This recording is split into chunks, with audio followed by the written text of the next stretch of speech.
semuanya, izinkan aku untuk memulai speech pada hari ini dengan menyanyikan satu lagu favorit aku.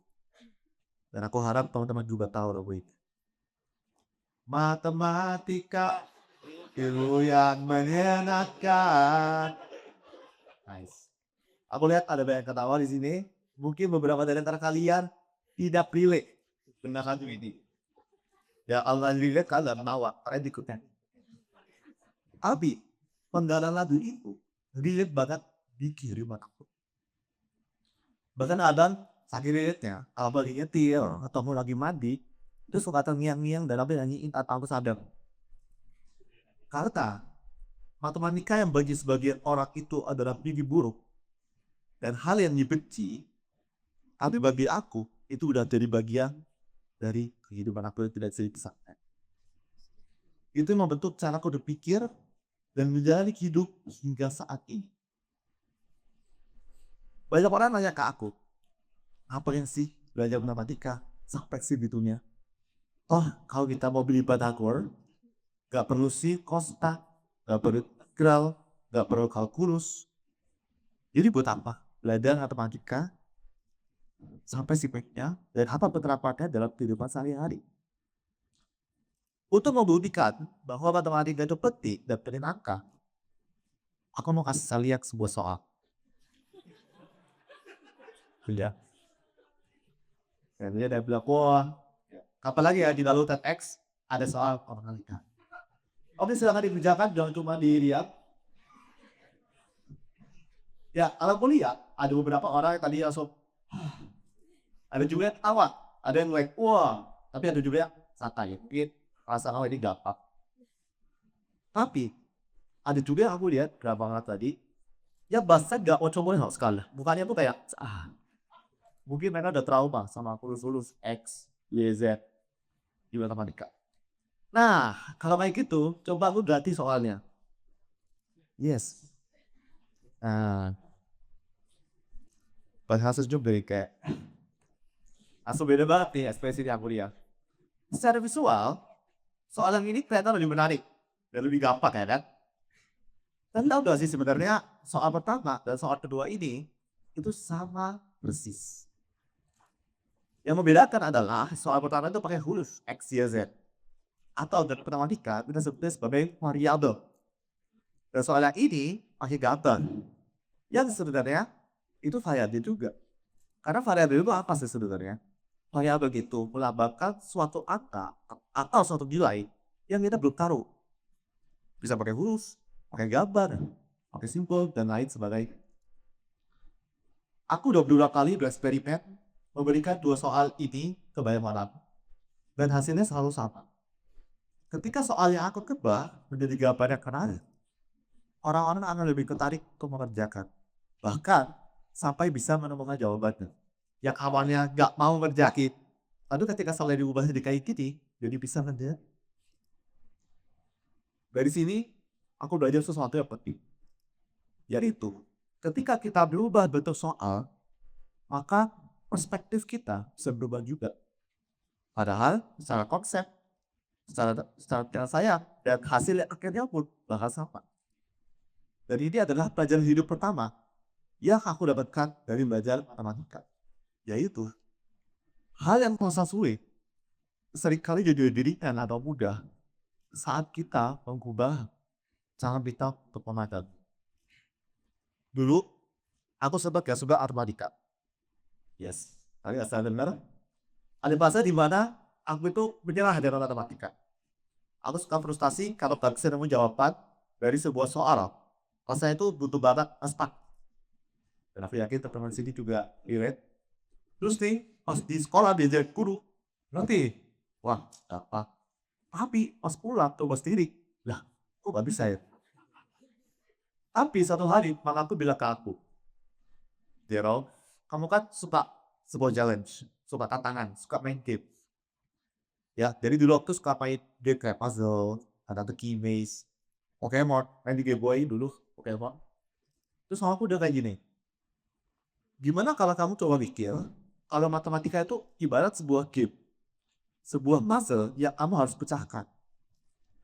Proses kamu ngerjain matematika itu mirip kok sama dengan kamu mencari puzzle, mirip kok sama dengan kamu mencari jalan benar di sebuah maze.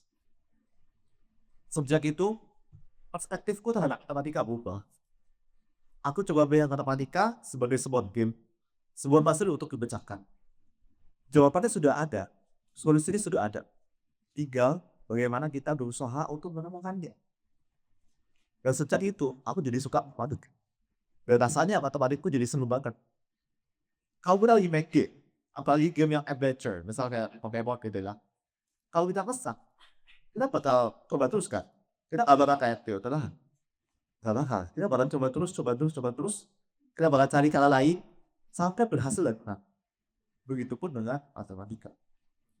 Dan mindset ini, akhirnya aku teruskan dan aku terapkan dalam kehidupan aku secara keseluruhan. Dalam aku menghadapi masalah kehidupan. Kalau ada hal yang rasanya susah buat aku lakuin, yang rasanya berat, aku akan coba mengubah perspektif aku. Supaya aku bisa lebih semangat dan lebih gampang untuk kerjain soal itu. Contoh, misalnya aku harus kerjain PR, hal itu harus datang berat. Tapi aku coba ubah pikiran aku. Wah, kalau aku berhasil kerjain PR ini, aku bakal lebih pintar. Aku bakal naik level, aku bakal jago. Atau misal, jadi bulan Maret ini aku akan maraton di Tokyo. Aku sering kali males latihan lari karena aku gak enjoy latihan lari. Tapi aku akan coba mikir, oke, kalau hari ini aku gak skip latihan lari, aku bakal kayak cepet dan kuat. Aku bisa pecahin personal best aku. Aku bisa pakai di Strava. Nah, lari kaca tuh. Ya dia bikin orang bersemangat gitu. Ketika kita mau ubah semangat kita jadi semangat. Teman-teman, kita punya kemampuan untuk bisa mengubah perspektif kita pada sesuatu. Dan itu akan mengubah sikap kita dalam melakukannya. Dan ini penting banget. Karena yang paling penting bukanlah apa yang terjadi pada hidup kita, tapi bagaimana kita bertindak terhadap apa yang terjadi dalam hidup kita. Yang kedua, matematika bikin aku lebih optimis dalam menjalani hidup. Kok bisa? Karena di matematika, setiap soal pasti ada jawaban. Ini adalah sebuah riset dalam hidup aku yang aku dapatkan dari matematika.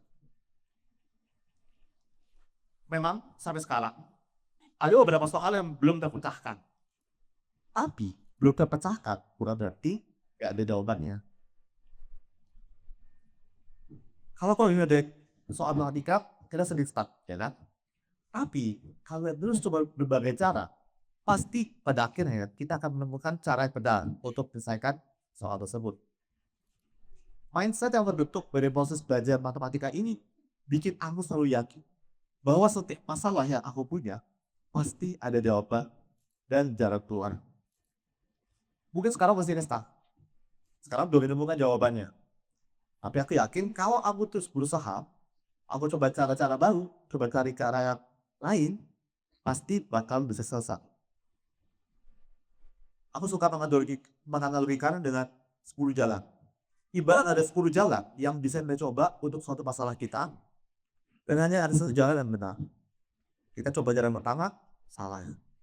Coba jalan kedua, harus salah. Kita akan coba terus sampai akhirnya menemukan jalan yang benar. Mindset ini aku terapi juga waktu aku mulai merintis jadi content creator. Waktu itu aku lihat ada banyak orang bisa jadi content creator yang terkenal. Aku mikir, wah, aku juga pasti bisa. Tinggal aku harus temenin formulanya. Aku harus temuin jalan yang benar. Akhirnya aku mencoba banyak banget format, jenis, dan tipe video. Dulu tahun 2017, ketika aku mulai YouTube, aku mulai dari pengajar bahasa Jepang. Makanya nanti channel YouTube aku Nihongo Manaku. Nihongo artinya bahasa Jepang, dalam bahasa Jepang.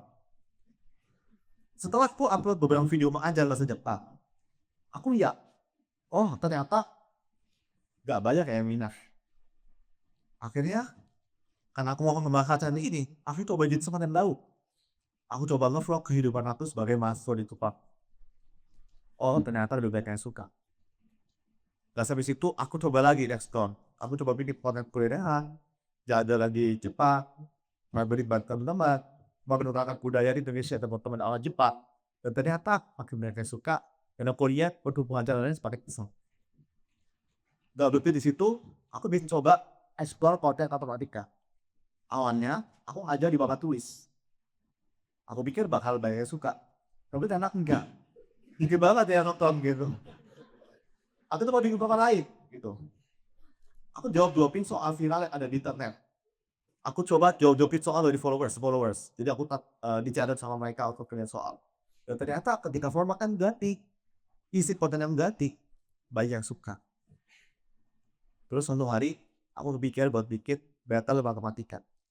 Konsepnya itu aku ada satu orang teman aku yang jago matematika. Dulu tuh teman olimpiade aku. Kita duduk berdua buat battle soal matematika. Dan ternyata video tuh kencang banget. Waktu itu bahkan sempat masuk top 10 trending di Indonesia. Itu adalah konten matematika pertamaku. Dan mungkin pertama di Indonesia yang bisa masuk trending YouTube. Lalu masuk COVID, aku mencoba bikin kuis matematika bareng multi figure di Indonesia. Dan ternyata itu viral banget sampai tembus 12 juta views di YouTube.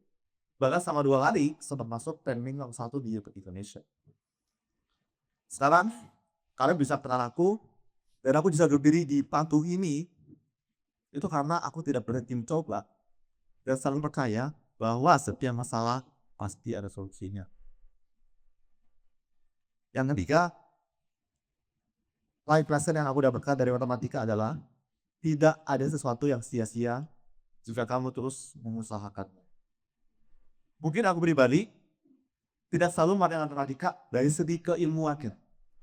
Aku tidak lulus baru, aku tidak jadi engineer, jadi banker, jadi data scientist, atau pekerjaan matematika lainnya. Tapi bukan berarti apa yang aku pelajari jadi sia-sia. Karena dengan matematika yang sudah bertahun-tahun aku pelajari, itu bisa membawaku jauh jika menjadi orang yang kalian lihat di atas panggung ini. Karena belajar matematika, aku bisa mendapatkan kesempatan untuk kuliah di Jepang dan di Singapura. Karena belajar matematika, aku bisa masuk ke kampus master 1 di Kupang, Waseda University. Karena belajar matematika, aku bisa memulai karirku sebagai wakil creator dan membuat startup ketika pernah aku Q&A group ketika aku kelas 11 SMA. Dan pada tahun 2021, Q&A group aku mendapatkan penghargaan Forbes 30 Under 30 Asia. Dan karena matematika juga, aku diberi sejarah bagi people mata kuliah media. Bahkan, aku juga punya kesempatan mengajar di berbagai sekolah di Indonesia. Serta masih banyak pengalaman berharga dalam hidupku karena aku belajar matematika. Nah dulu, waktu aku belajar bahasa Jepang, aku cuma mikir bahwa bahasa Jepang itu aku pakai karena aku harus kuliah dalam bahasa Jepang. Tapi ternyata, skill bahasa Jepang yang aku punya, itu bisa membawaku lebih jauh dari sekadar kuliah di Jepang.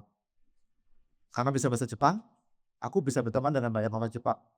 Dan karena bisa bahasa Jepang, aku juga berkesempatan bekerja sama dengan pemerintah dan kementerian Jepang. Lalu juga ada kesempatan collab dengan berbagai palukiku internasional, kerjasama dengan berbagai brand internasional. Itu semua fakta aku bisa bahasa Jepang. Aku yakin Jerome yang dulu anti kaget kalau ternyata matematika dan bahasa Jepang yang ia pelajari sampai ganti itu ternyata bisa seberbeda itu di masa depan. Lebih dari apa yang pernah dia dikirim. Aku percaya ilmu yang kita punya gak akan ada yang sia-sia kalau kita bisa menemukan formula dan waktu yang tepat untuk menggunakannya. Jadi, apapun bidangnya kalian suka dari tekuni saja. Gak perlu pikir, bakal pakai ya. Karena semua ibu tuh pasti betul. Tinggal tunggu waktu, momen, dan formula yang tepat untuk menerapkan. Buat aku, matematika udah ada sebenarnya pelajaran di sekolah. Tapi menjadi pelajaran kehidupan buat aku. Begitupun dengan semua ilmu dan bidang lainnya. Jadi, mari kita ubah pertanyaannya. Bukan, apa gunanya dalam kehidupan sehari-hari? Tapi, apa pelajaran berharga yang bisa aku dapatkan dalam proses aku belajar suatu bidang ini? Every skill you learn, every challenge you face is never wasted. It is just waiting for the right moment to matter. Because eventually the stars will open. Aku Jura Poli, terima kasih sudah menonton.